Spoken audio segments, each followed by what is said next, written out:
മാലിന്യമുക്ത നവകേരളത്തിന്റെ ഭാഗമായി CPIM Kothamangalam area കമ്മിറ്റിയുടെ നേതൃത്വത്തിൽ മാലിന്യ നിർമ്മാർജ്ജന ക്യാമ്പയിൻ സംഘടിപ്പിച്ചു.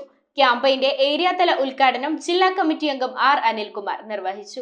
മാലിന്യമുക്ത നവകേരളത്തിന്റെ ഭാഗമായി CPIM കോതമംഗലം ഏരിയ കമ്മിറ്റി സംഘടിപ്പിച്ച മാലിന്യ നിർമ്മാർജ്ജന ക്യാമ്പയിന്റെ ഏരിയ തല ഉദ്ഘാടനം ജില്ലാ കമ്മിറ്റി അംഗം ആർ അനിൽകുമാർ നിർവഹിച്ചു. കേരളം സമ്പൂർണ്ണ ഖരമാലിന്യ ശുചിത്വ സംസ്ഥാനമായി പ്രഖ്യാപിക്കുകയാണ്. ഇതിനാവശ്യമായിട്ടുള്ള പ്രവർത്തനങ്ങൾ സംസ്ഥാന സർക്കാരിൻ്റെ നേതൃത്വത്തിൽ തദ്ദേശ സ്വയംഭരണ സ്ഥാപനങ്ങളുടെ ഇടപെടലിൻ്റെ ഭാഗമായി നടന്നുവരികയാണ്. ഈ പ്രവർത്തനങ്ങളോട് ഒപ്പം ചേരാൻ CPIM തീരുമാനിച്ചിരിക്കുന്നു. അതിൻ്റെ ഭാഗമായിട്ടാണ് ഇന്ന് സംസ്ഥാനത്തെ എല്ലാ ലോക്കൽ കേന്ദ്രങ്ങളിലും ഖരമാലിന്യ ശുചീകരണ പ്രവർത്തനങ്ങൾ സംഘടിപ്പിക്കണം എന്ന് തീരുമാനിച്ചിട്ടുണ്ട്.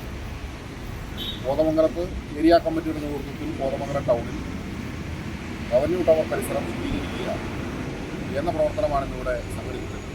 കോതമംഗലം റവന്യൂ ടവർ പരിസരത്ത് വെച്ച് നടത്തിയ ചടങ്ങിൽ ഏരിയ സെക്രട്ടറി KA ജോയ് അധ്യക്ഷനായി. ഏരിയ കമ്മിറ്റി അംഗങ്ങളായ CPS ബാലൻ, PP മൈദീൻ ഷാ, നഗരസഭാ സ്ഥിരം സമിതി chairman KA Noushad, KM Basheer, Paulose K Mathew, Joshy Arakkal, CP Gopi, Saji Madavana, PH Shiyas തുടങ്ങിയവർ പങ്കെടുത്തു. കോതമംഗലം ഏരിയ കമ്മിറ്റിയിലെ വിവിധ ലോക്കൽ കമ്മിറ്റികളിലും മാലിന്യ നിർമ്മാർജ്ജന ക്യാമ്പയിൻ സംഘടിപ്പിച്ചു. News bureau, Kothamangalam.